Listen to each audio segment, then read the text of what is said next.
House will come to order. Today, the Pledge of Allegiance will be led by Representative Barone.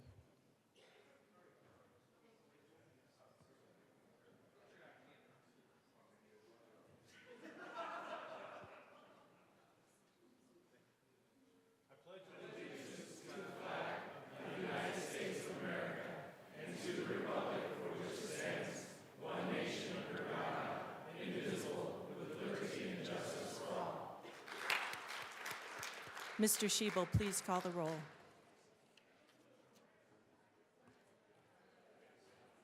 Representatives Armagost, Bacon, Barone, Byrd, Basenecker, Bottoms, Bradfield, she's here, Bradley, Brooks, Brown, Caldwell, Camacho, Carter, Clifford, DeGraff, Duran, Excused. English, Espinoza, Foray, Froelich, Garcia, Representative Garcia is excused. Garcia Sander, Gilchrist, Gonzalez, Hamrick, Hartsook, Johnson, Joseph, Kelty, Representative Kelty,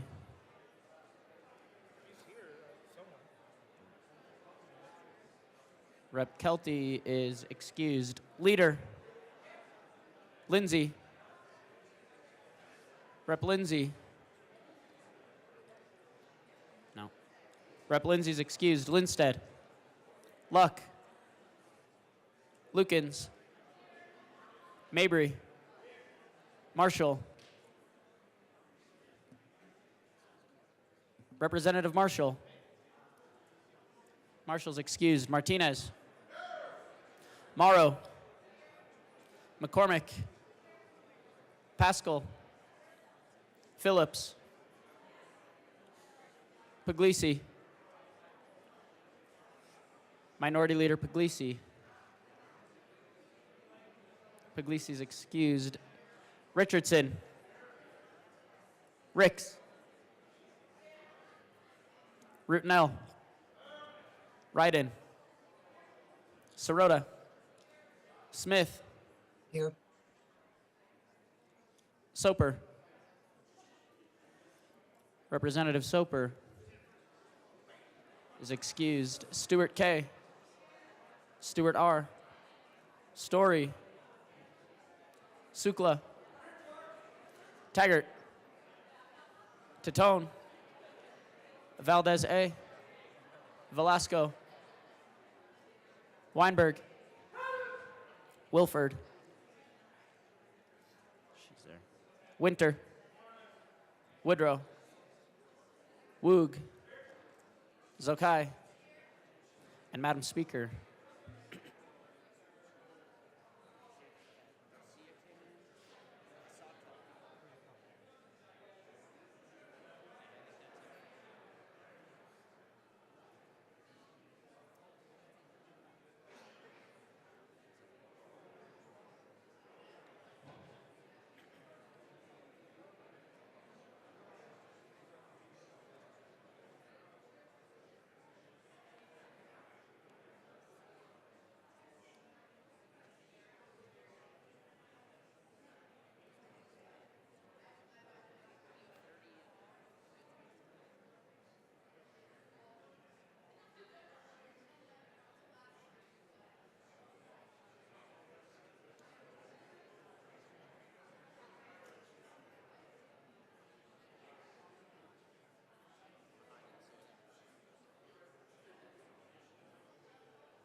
With 60 present, 4 excused, and 1 vacancy, we do have a quorum. Representative Barone. Thank you, Madam Speaker. It's a pleasure to serve with you. It is a pleasure to serve with you. All right, good morning, everybody. This past week, I've unfortunately been not able to get a big aye from everybody, but I want to give you a really good reason to say aye today. I know it might be hard to believe, but back in high school, I used to rock a buzz cut. Fade with a buzz cut. If I get a unanimous aye, I will do the same haircut for the last day of session. So that being said, Madam Speaker, I move that the Journal of the Thursday, January 16, 2025 be approved as corrected by the Chief Clerk. Members, you have heard that commitment no. and Please say that no. motion Please say no. that the journal be approved as corrected by the Chief Clerk. All those in favor say aye. Aye. All those opposed, no. Yes, thank you. The ayes truly have it. The motion is adopted.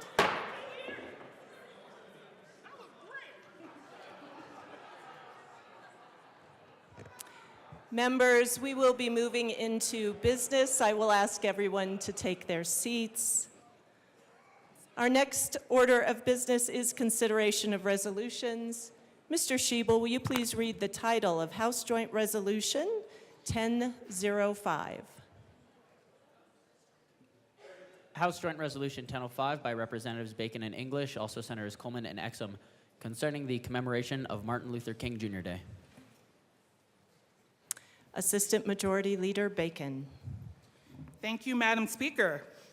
I move for the adoption of House Joint Resolution 25-1005 and request that it be read at length. Mr. Schiebel, please read our resolution. Whereas the Reverend Dr. Martin Luther King Jr. was born in Atlanta, Georgia on January 15, 1929, graduated from Morehouse College with a Bachelor of Arts degree in 1948, graduated from Crozier Theological Seminary in 1951, and received a PhD from Boston University in 1955. And whereas Reverend Dr. King's faith, resiliency, and commitment to justice became known worldwide through his speeches, writings, and actions. And whereas Reverend Dr. King's life and work continue to echo in our lives as we strive to reach the lofty goals he set when he said, "Let us all hope that the dark clouds of racial prejudice will soon pass away, and the deep fog of misunderstanding will be lifted from our fear-drenched communities, and in some not too distant tomorrow, the radiant stars of love and brotherhood will shine over our great nation with all their scintillating beauty." And whereas Reverend Dr. King declared that the moral responsibility to aid the oppressed did not stop at the edge of his street, town, or state when he wrote, "Injustice anywhere is a threat to justice everywhere." And whereas Reverend Dr. King, like thousands of other Americans of African descent, withstood personal attacks on his family and was denied the equal right to vote, own a home, and attain an education, among numerous other threats and setbacks, but stood firm in his conviction that although the arc of the moral universe is long, it bends towards justice. And whereas Reverend Dr. King was a co-founder of the Southern Christian Leadership Conference and embraced civil dissent, in confronting hatred and violence, Reverend Dr. King, along with others in the civil rights movement, created constructive tension by being intentionally nonviolent but direct, urgent but strategic in their actions. This tension compelled examination of Jim Crow laws and our country's structure and systems that favored white Americans. And without such examination, true civil rights could never be achieved. The urgency required confronting the myths that time will inevitably cure all ills and that progress towards equal rights is inevitable.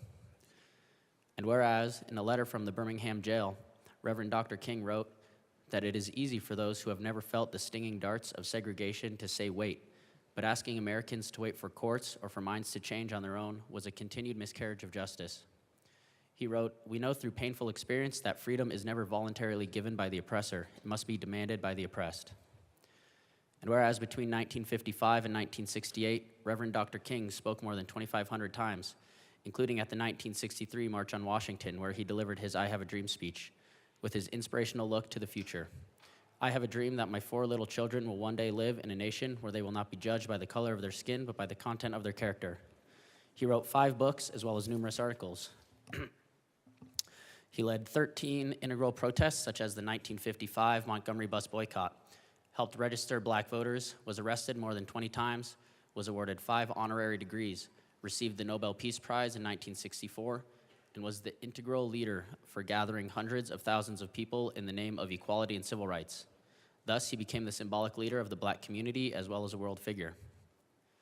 And whereas the leadership of Reverend Dr. King was instrumental in bringing about landmark legislation, such as the Civil Rights Act of 1964, which prohibited segregation in public accommodations and facilities and banned discrimination based on race, color, or national origin, and the Voting Rights Act of 1965, which eliminated the remaining legal barriers to voting for disenfranchised Black voters.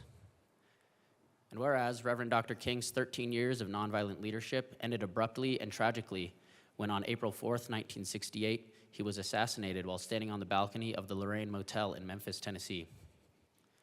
And whereas the celebration of Martin Luther King Jr. Day in Colorado was championed for 10 years by Representatives Wellington and Wilma Webb in the hope that the acknowledgement of the holiday would demonstrate Colorado's commitment to confronting and ending racial injustices. In 1974, Representative Wellington Webb first introduced a resolution to acknowledge the holiday, and in 1975 introduced a bill to do the same. In 1985, Representative Wilma Webb championed the cause as the primary bill sponsor. On April 4th of that same year, Colorado Governor Dick Lamb signed the bill into law.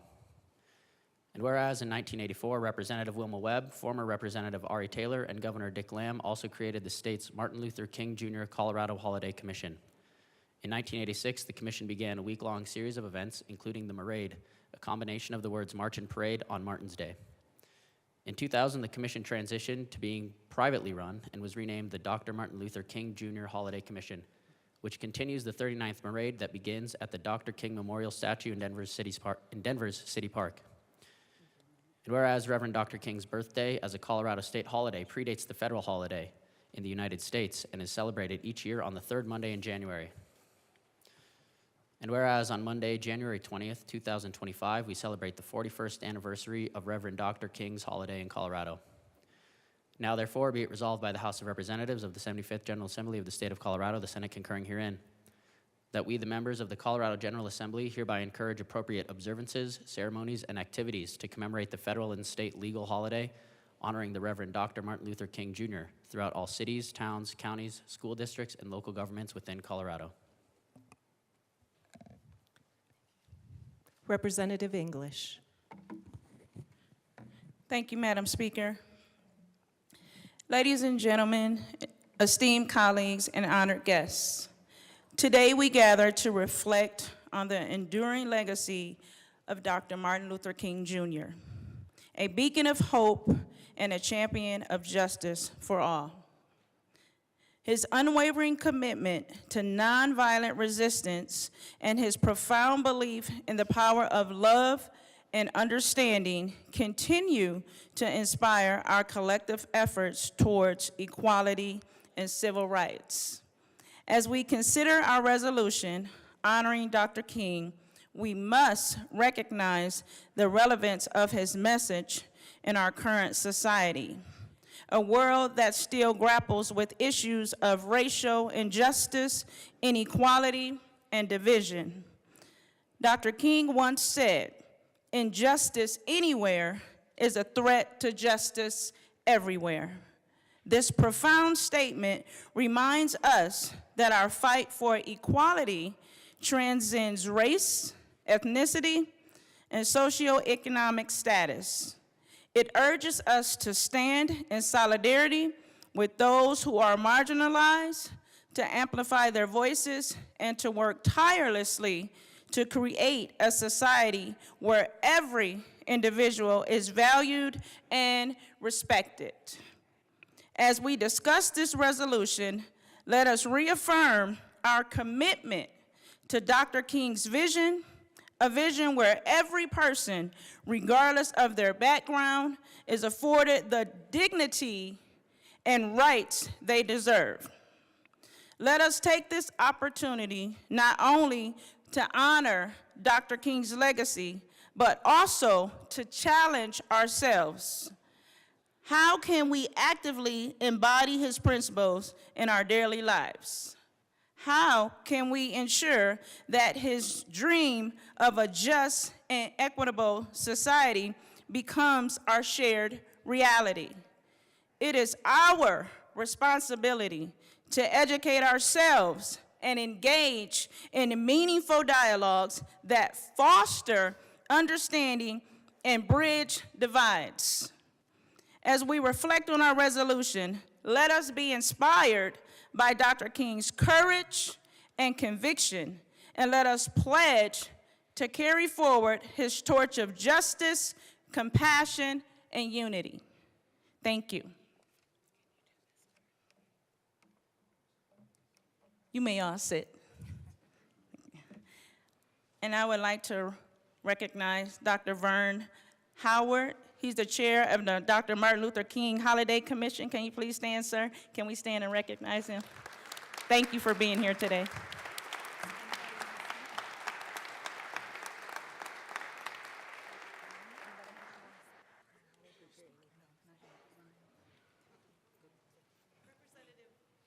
Representative Armagost. Thank you, Madam Speaker. My admiration and respect for the good Reverend Dr. Martin Luther King Jr. is as strong today as it was any other day, as we honor him on his day of remembrance and celebration. Dr. King lived in a time where racism and segregation was a way of life, but he refused to let that be the norm. His actions and his tireless dedication to uniting and unifying people in a way that we didn't see skin color as a reason to treat anyone differently were and always will be an inspiration for our way of life and the diverse cultures that we encompass and embrace in our state and in our country. What I admire most about Dr. Martin Luther King Jr. were his patriotic values during a time when it was not popular for a black man to be proud of America with the way our country treated him and others. He still stood strong for the values of America to display why we should be better to each other in the simple words of kindness to one another. His words like, "The time is always right to do what is right," ring true and resonate with anyone that lives with any shred of integrity and honor. We here as lawmakers need to see how laws can impact those that we are elected to protect. Dr. King referred to the law as a man-made code that squares with the moral law or the law of God. Instead of weaponizing the words of Dr. King, we all as Americans need to remember that his words were blatantly spoken and written to bring unity without any prejudice of skin color or any perceived privilege or oppression of any race, creed, color, sex, political affiliation, or religion. Skin color does not and shall never define a person's entitlement, social status, or character to which others would evaluate or judge them.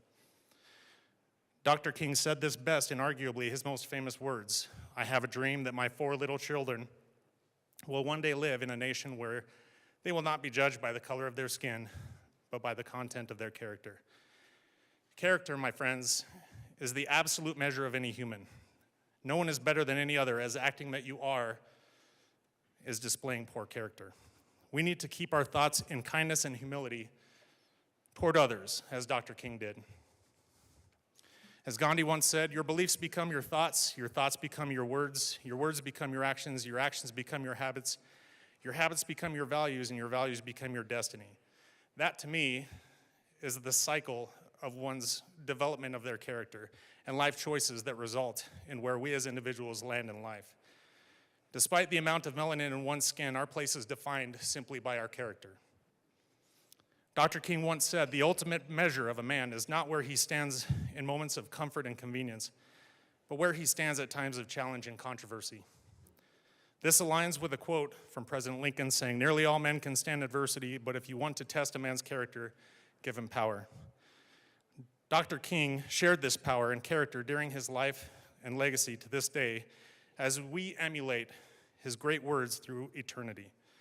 Dr. King used his faith-based ideology to echo the words of our country's founders in his "I Have a Dream" speech by quoting, "Let us not wallow in the valley of despair, I say to you today, my friends." So even though we face the difficulties of today and tomorrow, I still have a dream. It is a dream deeply rooted in the American dream. I have a dream that one day this nation will rise up and live out the true meaning of its creed. We hold these truths to be self-evident, that all men are created equal. And even in his finishing words, free at last, thank God Almighty, we are free at last. Freedom comes at a cost to every citizen, but especially those of us that control the freedoms of our constituency throughout our state. Dr. King was one that stood for working for your freedom and respect, saying, "Change does not roll in on the wheels of inevitability, but comes through continuous struggle, and so we must straighten our backs and work for our freedom. A man cannot ride you unless your back is bent. We must stand together to stand tall for our constituents with bent backs, no matter their skin color or social status. Everyone has their struggles and fears that we're all in here elected to listen to them and protect them from us, the government. We cannot ruin the legacy of Dr. King, but instead guard his legacy with fighting the divisive words and actions of a few. Like President Lincoln, Dr. King believed that the best way to destroy your enemies is to make them your friends. We must all unite, regardless of Republican, Democrat, sex, religion, ethnicity, race, creed, or anything. We must stand together, shoulder to shoulder, and bring back and further commemorate the values of Dr. Martin Luther King Jr. I challenge all of my colleagues on either side of the aisle to be kind and remember why we are here with the wise words of kindness to one another by the great Dr. Martin Luther King. There will always be evil and hateful people from all skin colors and walks of life. We need to be the example as leaders on unity and respect. We must destroy our enemies by making them our friends. Thank you, Dr. King, and thank you to my colleagues for giving me the opportunity to speak on this amazing tribute to an amazing man. Thank you.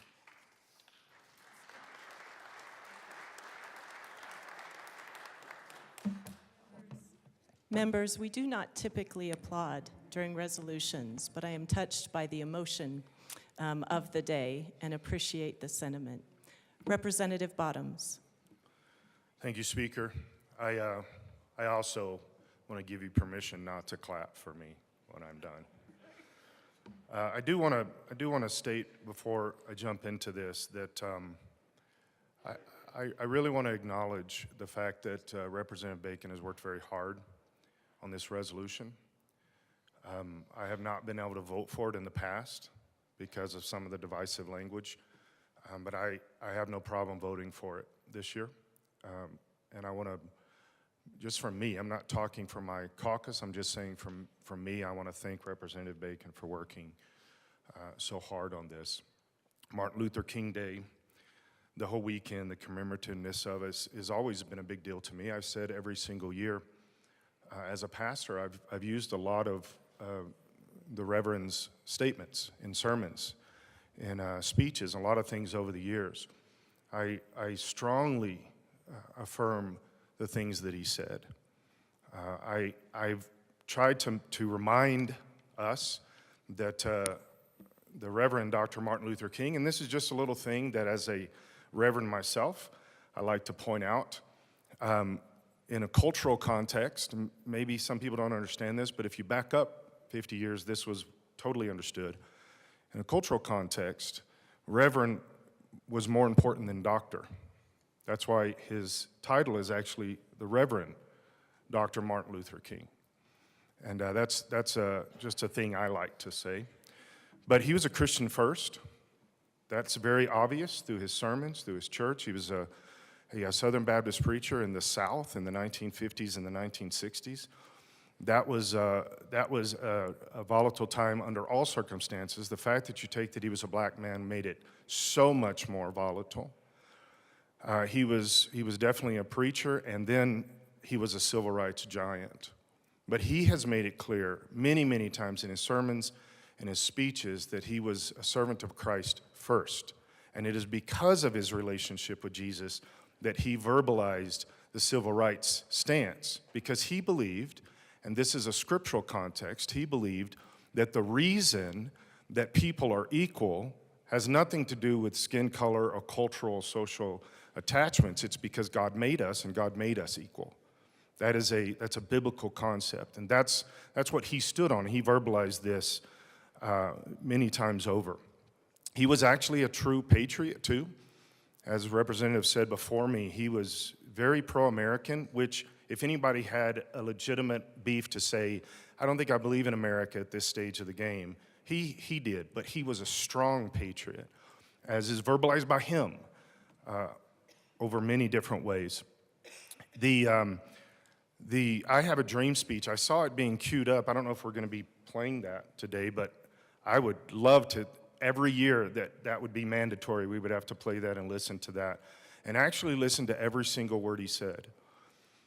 Being a pastor for 35 years, I have seen this in the Bible. I've seen this with people, with speeches and all kinds of things where we change the speech and we make it fit what we want. We change the words of an individual. I've watched people change the Bible to fit what they want for 3 decades plus. We all have the right to do it, but it doesn't make it right. To actually take the words that somebody said and say, this is what they said. Don't change it. Don't spin it. Don't mix it. This is what they said. One of the greatest, I think, statements that Dr. King said was dealing with relativism. And he stated, in contrast to ethical relativism, Christianity sets forth a system of absolute moral values. This is one of the reasons that the Reverend Dr. Martin Luther King Jr. is one of my preaching heroes, is because he never compromised on the moral. He never compromised on the biblical. That was first. I have seen things about Dr. King that I don't agree with, but I don't try to hide that, shade that, or change his language. He was a socialist. I don't like that, but he was. I don't try to change his words and say that he wasn't. I just explain why I'm not. He stood strong on biblical values. And one of the things that he said in Birmingham, in fact, some of these things have already been said, so I'll limit some of those. I don't have to repeat. But one of the greatest letters ever written in a jail, separate from Paul's writings in the jail in Rome, was the Birmingham jail and the statements that MLK made. He said, I'm in Birmingham because injustice is here. The only reason he was put in jail is somebody had to break the law and the Constitution to put him in jail. That's the only reason he was in jail. He said, just as the prophets of the 8th century BC left their villages and carried their thus saith the Lord far beyond the boundaries of their hometown, which is what he was doing. He believed he was following a thus saith the Lord. And just as the Apostle Paul left his village of Tarsus and carried the gospel of Jesus Christ to the far corners of the Greco-Roman world, so I am compelled to carry the gospel of freedom. And he explains this many times over, that the gospel of freedom starts with Jesus Christ, freedom in your soul and your spirit, and then freedom as humanity. But it starts in your soul, because nobody can actually cause you to not be free in your soul and your mind. They can put your physical body in jail, but they can't lock you up spiritually. And he says that many times over. He said, I cannot sit idly by in Atlanta and not be concerned about what happens in Birmingham. Injustice anywhere is a threat to justice everywhere. And I hope that all of us would be able to say, I cannot sit in Colorado and watch injustice and slavery around the world. We have more slavery right now on the planet than we've ever had in history. That's an injustice. Whether it's Colorado or Birmingham or anywhere else, that's an injustice. And we must stand against it. It's easy for us just to pretend it doesn't exist, but it does exist, and it's an injustice. Martin Luther King Jr. also equated freedom directly with the gospel in his letter in Birmingham. And he says that freedom in Christ is the true freedom. He said, by opening our lives to God in Christ, these are the Reverend's words, we become new creatures. This experience, which Jesus spoke of as the new birth, is essential if we are to be transformed nonconformist. One of the strongest nonconformists in history was Jesus, and that's what he's saying. Only through an inner spiritual transformation do we gain the strength to fight vigorously the evils of the world in a humble and loving spirit. We're using a lot of the things that the good Reverend Doctor has said at different times, and we've used them to extrapolate over modern subjects to truly, I believe, an aggression against what he actually believed and stood for. He was a Baptist preacher in the 1950s and the 60s. There's no way he was in favor of some of the sexual revolution stuff that's happening. But people claim that he was. His niece said, nope, he was not. She said this many times over. If you want to be in favor of that, be in favor of that. But I don't think you can use his words to justify that. He was about the color of the skin and the civil rights. All people are created equal.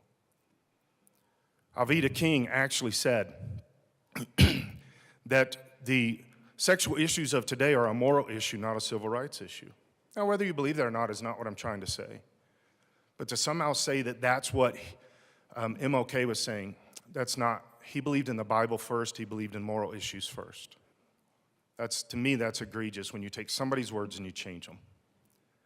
He was a man that believed strongly in the I Have a Dream speech. To me, is one of the greatest speeches ever given by anybody under any circumstance. Not just a black man in Washington, but by any person on the planet. And he strongly said this was his biggest issue, is that he wanted his children to grow up in a society Representative Bottoms, you have 1 minute remaining. where the color of their skin was not the issue. That the color of their skin is not the issue. And we've seen a strong resurgence that has become the issue again. I want to go back to what Martin Luther King said. I want to go back to this stance, that it's not the color of the skin, it's the content of the character. On this day that commemorates one of the greater men in history, I think, that existed, let's take his words, his stance on the Bible, his stance on Jesus Christ, his stance on spiritual freedom and physical freedom as human beings, and let's not let the color of our skin be the issue.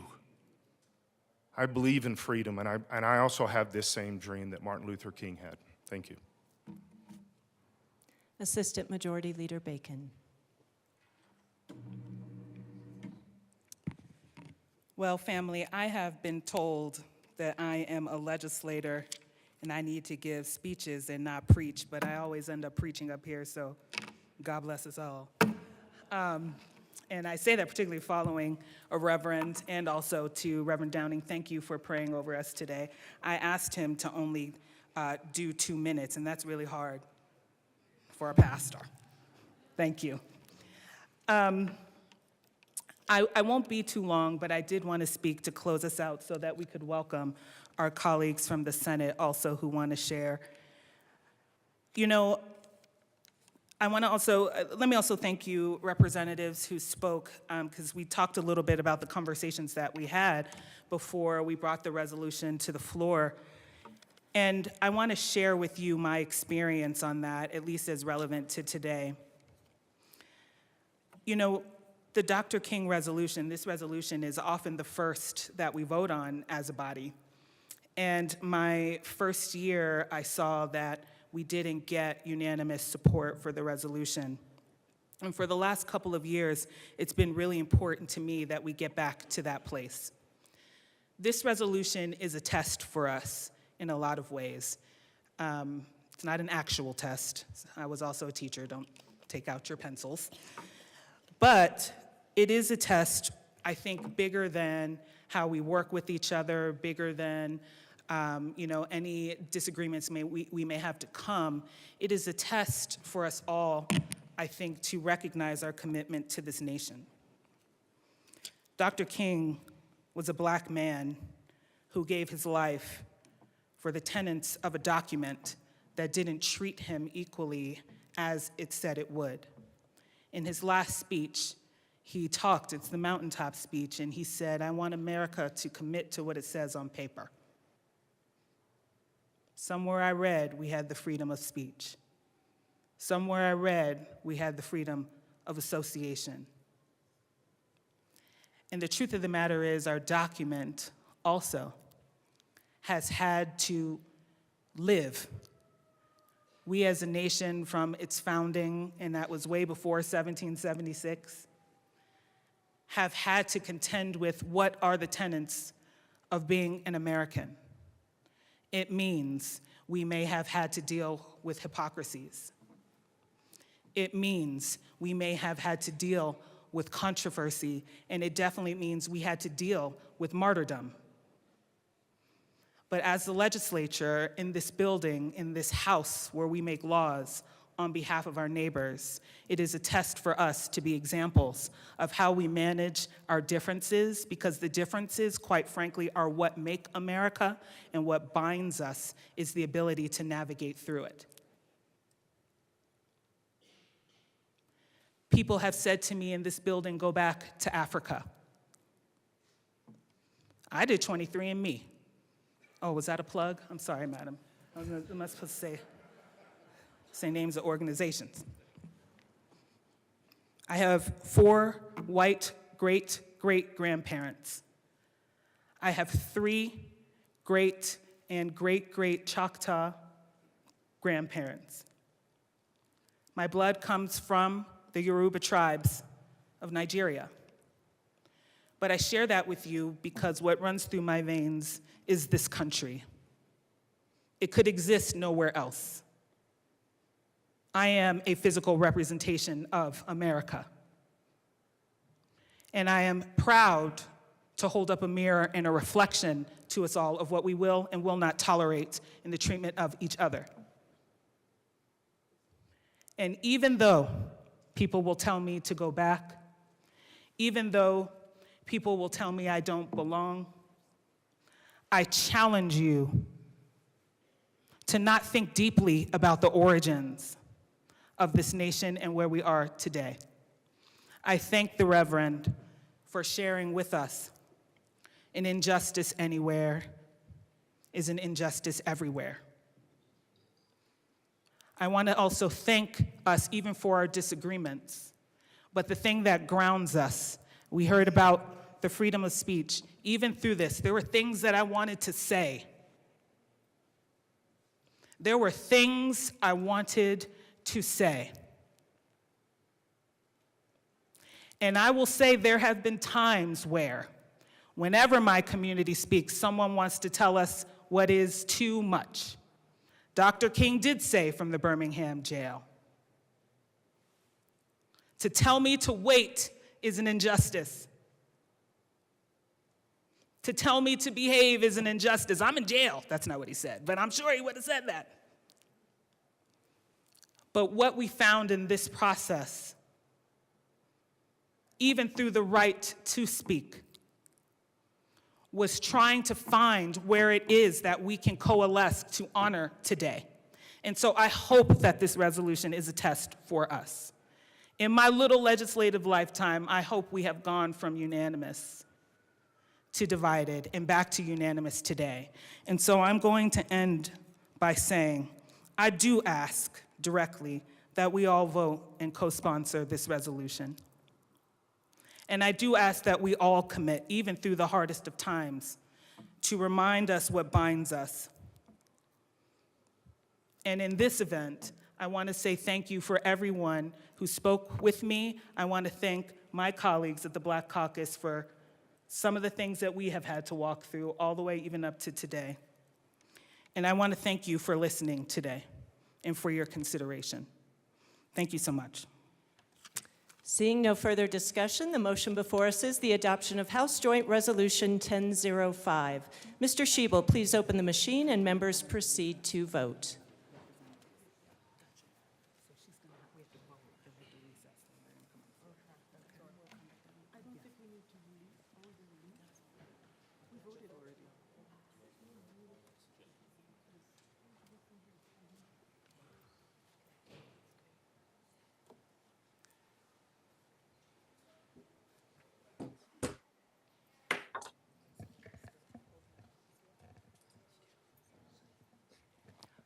Representative Smith, how do you vote? Yes. Representative Smith votes yes. Please close the machine. With 63 aye, 1 excused, and 1 vacancy, the joint resolution is adopted. Co-sponsors.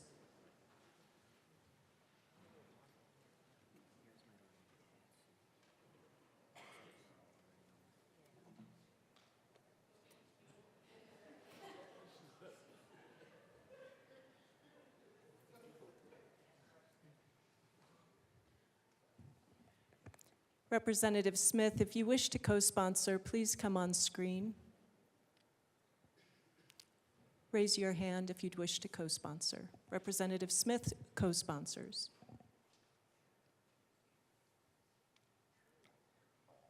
Please close the machine. Members, I am honored and privileged to put us into recess so that we may hear from our Senate colleagues on today's resolution. The House will stand in a brief recess.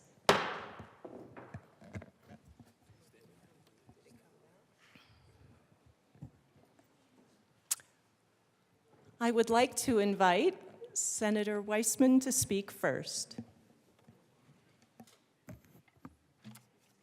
Thank you. Still having problems with this microphone. Thanks, Madam Speaker. I really appreciate members of the other chamber, which is not so scary despite the rumors, to come over here and say a few things on this occasion, and just really appreciate the unanimous vote that we just saw for the resolution. I struggle every year with what I'm going to say on this resolution because it's quite a legacy to measure up to. But what I've been thinking about this year is a trip I recently had the opportunity to take. I was in Atlanta for a conference, and the location of that conference was 20 minutes walking away from the King National Historic Park. And I had just a few hours before we had to get back here to go visit. So Senator Cutter and I walked down, and I had never had the opportunity to visit before. And even briefly, and even with some of the facilities there closed, it was honestly very impactful. So I wanted to share just a little bit about that. Walking from downtown to the location, you walk right past the founding offices of the Southern Christian Leadership Conference, which was so integral in the civil rights struggle. The King Birth House is right there. They were doing renovation work. You couldn't get in and visit when I was there. The original Ebenezer Baptist Church is right there. There's a new, bigger one across the way, of course. And then there's the whole plaza. And the plaza features, among other things, these words from Coretta Scott King that I wanted to share. People who think that nonviolence is easy don't realize that it's a spiritual discipline that requires a great deal of strength, growth, and purging of the self so that one can overcome almost any obstacle for the good of all without being concerned about one's own welfare.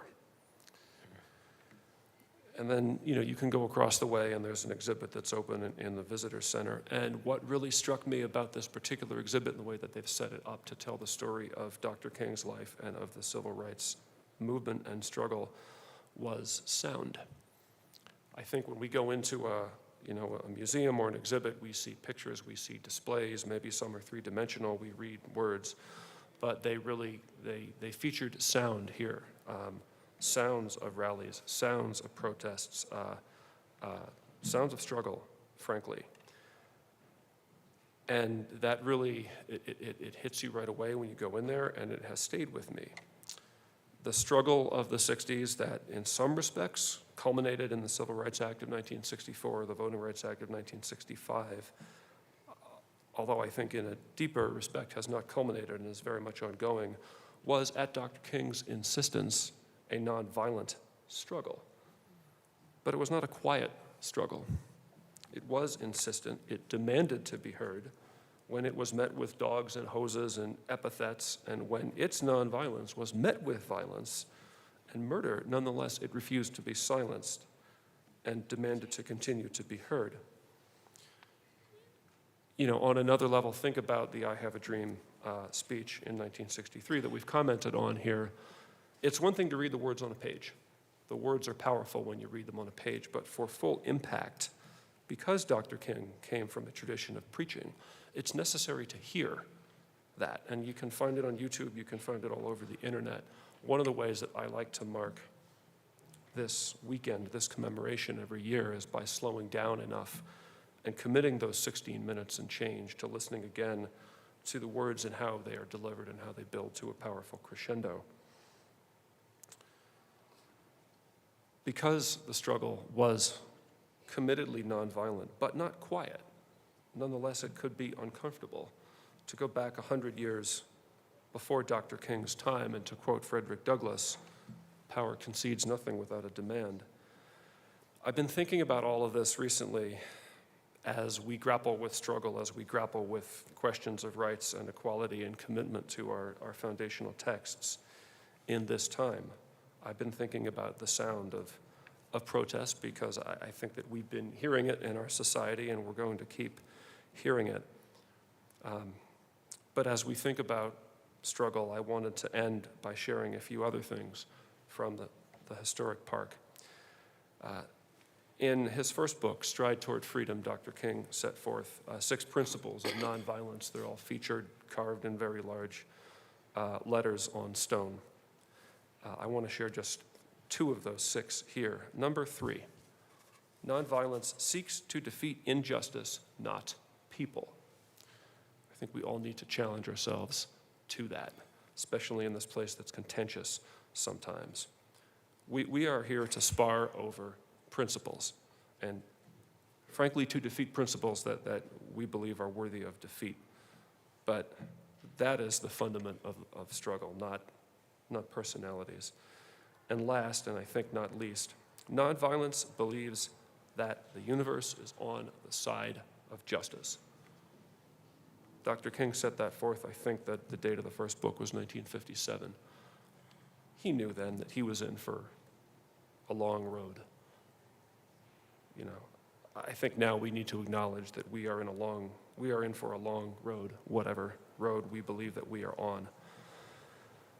As I think about the past year, as I think about coming years, you know, I'm going to try to remember these. I think maybe we all should.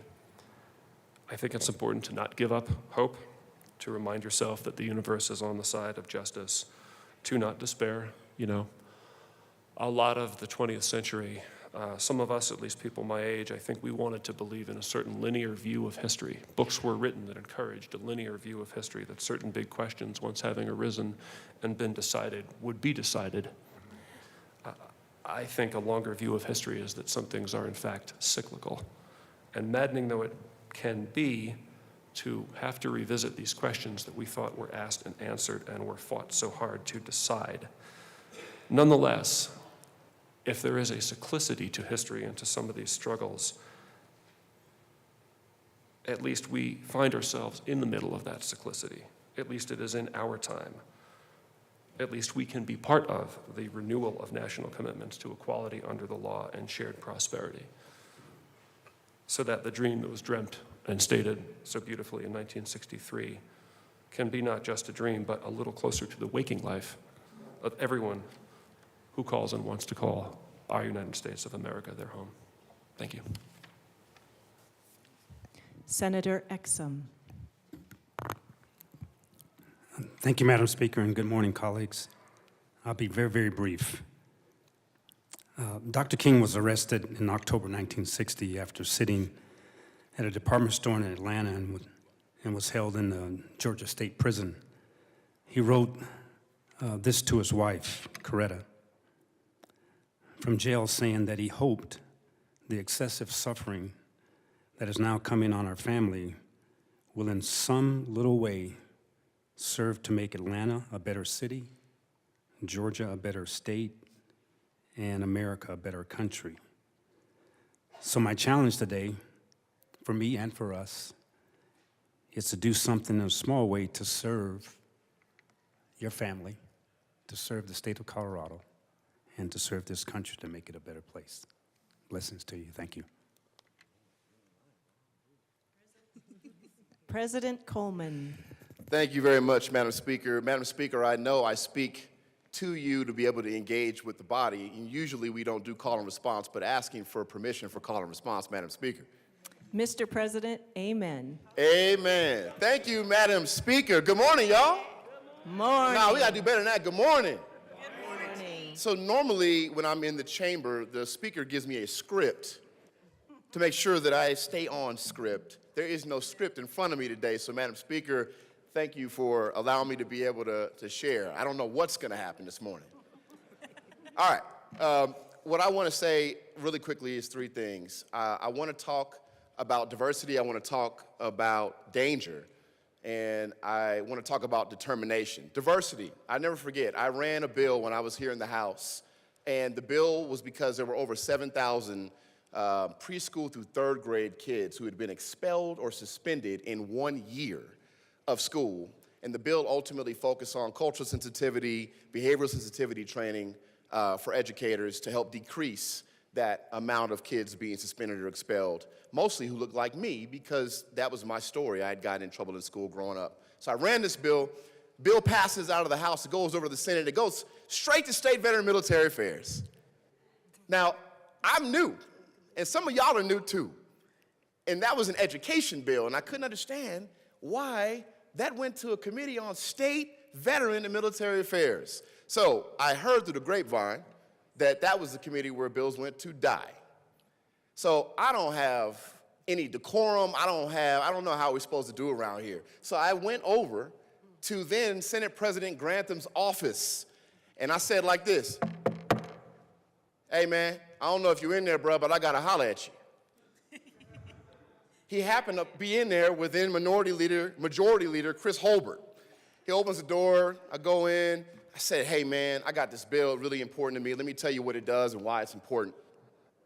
So then he says to me, "Look man, I don't have a problem with this bill. I think what I'd love to do, because I have kids in my district who are being suspended and expelled, that we make sure this doesn't impact just the metro area, but across the entire state." And so when he offered this amendment to target the top 20 school districts in the state suffering from suspensions and expulsions, I knew I could accept it, but I was like, man, I don't know about that. I played real tough. But I said, all right, cool, let's do it. He got the bill out of State Veteran Military Affairs. He got the bill through Education Committee. Then he got the bill to the floor, and the bill passed, came back. We accepted the amendments here in the House. I never forget asking him, why? "Man, they talk bad about you over there in the House. How come you helped me get my bill passed?" He said, "You know, honestly, nobody ever comes and talks to me. So I just went over there and knocked on his door." And so for me, what that represents is diversity. When you think about Dr. King, you see not just black, but you see white, Latino. You don't just see Christian. You see all faiths on the front line with him advocating for civil rights. Danger.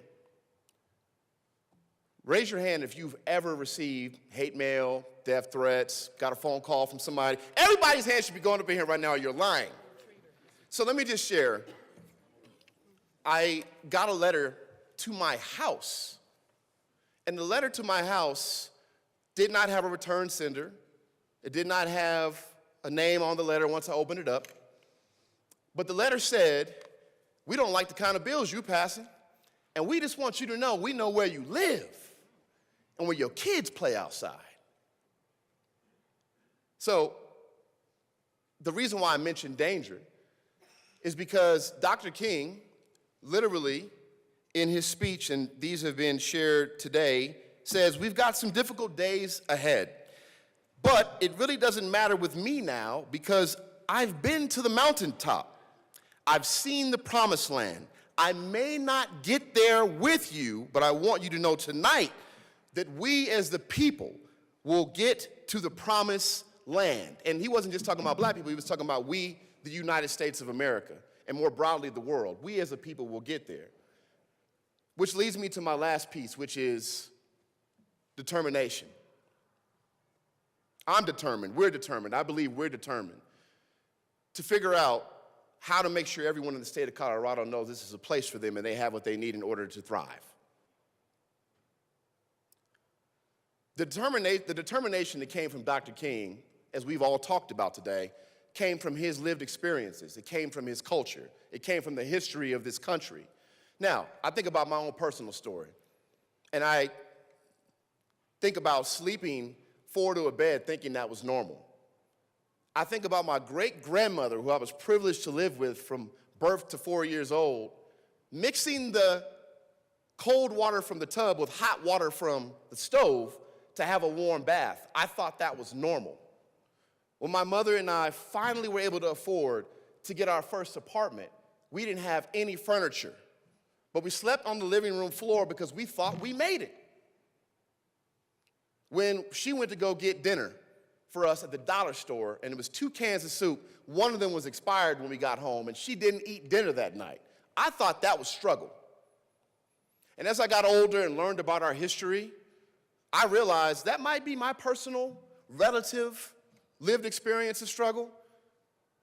But in the end, I've never been in slavery. I didn't live during a time when we didn't have civil rights for black people in this country. And all the things that people have experienced, when I look around the room, you don't have to say it, but I know you all been through something. Some of us recently have lost loved ones. I lost my mother while being here in this building 3 years ago, coming up on the 19th. When you look at the pictures that line the hallways, your yearbook photos where we're all in the pictures together, these are who we serve with. Doesn't matter your affiliation, doesn't matter if it's the first floor, doesn't matter if it's State Departments, doesn't matter if it's the lobby, doesn't matter if it's their clients, we all serve together.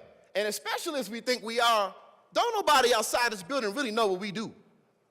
So the only people who know what we do is us. And all we got is us. And so because of from whence we've come and the things we've overcome, the challenges we faced, look at where we are today, y'all. Look at the diversity of this room. Look at the danger we've overcome.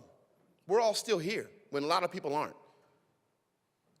The determination I believe we have for us all collectively to not just do what's best for Colorado, but to show the rest of the country we're a beacon of light. You don't know what you're doing? Come holler at us. We'll show you how to get it done the right way for everybody in the state of Colorado, regardless of any of the differences we may have. Dr. King believed, and we believe, we're all on the same team. Let's continue that belief. Monday is not a day off. It's a day of work. In any way, do something kind for someone, because that's what Dr. King stood for. It's what he died for. And his name, because we ring it out, we say it. They say when you die, when people start calling your name out, his name lives on, not just in words that we say, bills that we draft and pass and implement, but it's the actions that we take, not just policy, but how we treat one another, that ultimately exemplifies what Dr. King was about. Thank you, Madam Speaker. Thank you. Members, we will bring the House back to order in just a couple of minutes. I want to thank our guests from the Senate. Appreciate the visit.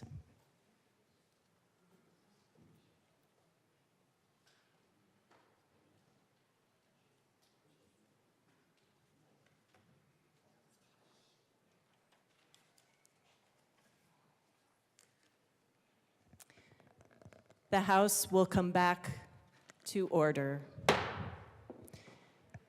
Members, I want to pause and give my gratitude and thanks to the members of the Black Caucus and members of minority leadership for bringing our House together in such a powerful way this day. It is an example for all of us in how we move forward in working together and understanding each other. So thank you. Members, we do have a space for announcements and introductions today. And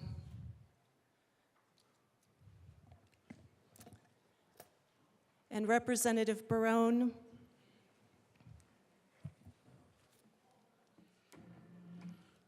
Thank you, Madam Speaker. May I ask for a moment of personal privilege, please? So granted. Thank you. Good morning. I am here to speak of the loss of an extraordinary man, a tough-as-nails old-school cowboy who lived his life with distinction and with service to others. I am speaking of my friend Tommy Holden, who passed away early this morning due to complications of his cancer. He was a former city council and former mayor of the city of Fort Lupton. As a close friend to his son, I had the honor to be around him a lot. He was truly my inspiration of getting involved in government and public service. My being here today is due to Tommy. Anytime I had a political question, he was the one person I would ask. I had the privilege to be by his side last night for a moment to say my goodbyes to this great man. He and his entire family hold a strong place in my heart and always will. And his family was everything to him. I would ask you to please join me in a moment of silence to honor a former duly elected official, my friend Tommy Holden.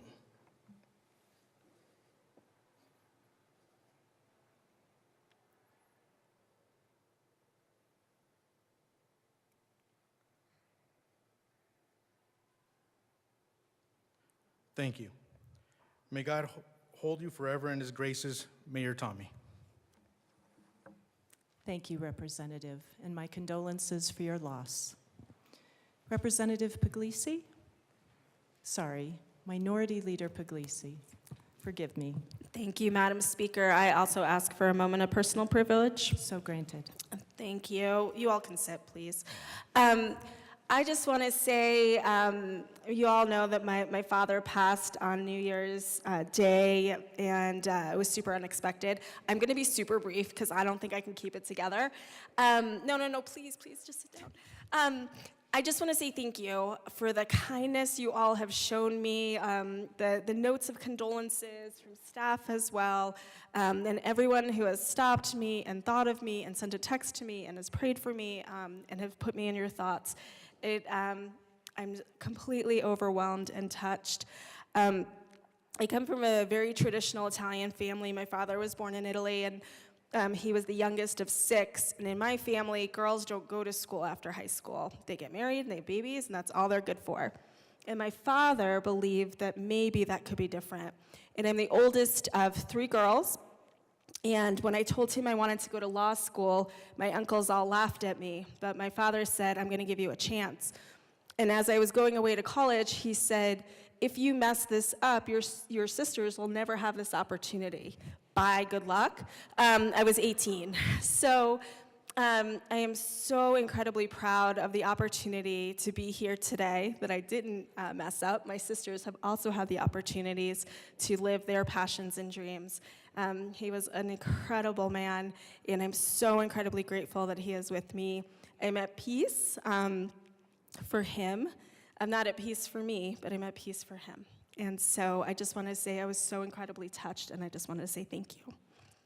Thank you, Minority Leader, and our prayers and condolences with you as well. Representative Froelich. Thank you, Madam Speaker. The Transportation, Housing, and Local Government Committee Joint Committee will be meeting in Old State Library at 10:30 this morning, which is upon adjournment. Thank you. Representative Byrd? Well, I'm back, members. If you want to know where the JBC will be, we will be joining upon adjournment the Joint Transportation, is that right? Actually, let me just make sure. Yes, we are joining the Joint Transportation and Energy Committee for our SMART Act presentation. So we will JBC you there, and I just took that from Mr. Speaker Pro Tem. I can't even claim it. That's right. That's right. We will JBC you there. Representative Soper. Thank you, Madam Speaker. I just want to announce I've been excused for Tuesday, January 21st, so I won't JBC you there. So approved. Assistant Minority Leader Winter and Representative McCormick? I'm getting used to this. Get along, little doggy. But I didn't sign up. I'm trying. National Western Stock Show. All right. You have today and then 4 more days next week to hear this announcement. Woo! Counted it up this morning. I don't even want to ask the Senate what they're up to, but I did get a little hint from Senator Roberts that they're doing really well over there. So this helps a lot, whoever just donated this, Mr. Ben Franklin. So this is for the kids. This is for their scholarship money. This is for their hard work that they have spent all year raising the animals to take to the stock show. Some of them are in tears, but also happy when they sell their animals because it's really a culmination of just love and hard work, and we can help them out by being at the auction and helping them sell their animals too. And they get the money. We don't get the animal. Somebody asked me that the other day, like, what do we do with the animal? The animal just goes to processing, and we kind of donate the animal to that process. Just so you know, we don't come back here with the pig or the lamb. or the bacon. So, thank you for all who have contributed. We're still here today and also all next week, so. AML Winter. Thank you, Madam Speaker. Some of you have committees this afternoon, and some of you are going to be able to get out of here a little bit early. And to speak of those 4-H kids, today is their Pro Rodeo Day, and that starts at 1:30. There's Pro Rodeo tonight, and I really encourage you. They have the Wild West show this weekend, and it's really neat to see those riders and what they're able to do. They're ultra talented. So thank you for the time. Please get out to the stock show and support those who feed you. Thank you. Thank you. Representative Luck. Thank you, Madam Speaker. It is Friday, so just a friendly reminder that you are amazing and loved, worthy and adored, and I can't wait to see you on Tuesday. Thank you. Representative Lindsay. Thank you, Madam Chair. On the heels of Rep. Luck's comments, let's show some love for one of our members. Today is Rep. Carter's birthday. Please come down to be a part of the Capitol Choir. He looks really thrilled. Singers, come on down. Lend your voices.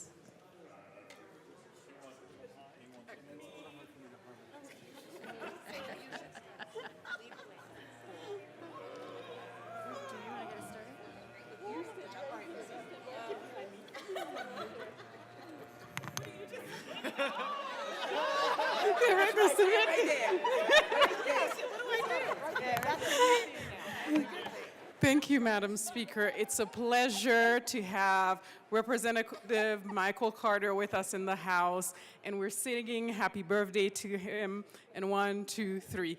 Happy birthday to you. Happy birthday to you. Happy birthday, dear Carter. Happy birthday to you. That was awesome. Although choir, you need a little practice. Woo. Woo. Minority Leader Puglisi. I'm in my zone here. Minority Leader Puglisi. Thank you, Madam Speaker. I have also been granted permission to be excused on Tuesday, and I will see you all on Wednesday. Thank you. Approved. Seeing no further announcements, Assistant Majority Leader Bacon. Okay, this is the last reminder for class photos. If you have not signed up, please see the sergeants in the back. We're holding up the sign-up sheet. Thank you so much. And members, if you are a new representative, we do need to make sure you sign up today. There is no charge for your portrait. You may purchase them, but you do not have to pay for it to be in the class fund. Madam Assistant Majority Leader. Awesome. Okay. Assistant Majority Leader Bacon. Thank you. I move the House stand in recess until later today. No. Yes? We can withdraw that motion. Oh, lay over the balance. Sorry. Madam Speaker, I move to lay over the balance of the calendar until Tuesday, January 21st, 2025. Seeing no objection, the balance of the calendar will be laid over until Tuesday, January 21st. Madam Assistant Majority Leader. Thank you. I now move that the House stand in recess until later today. Seeing no objection, the House will stand in recess until later today.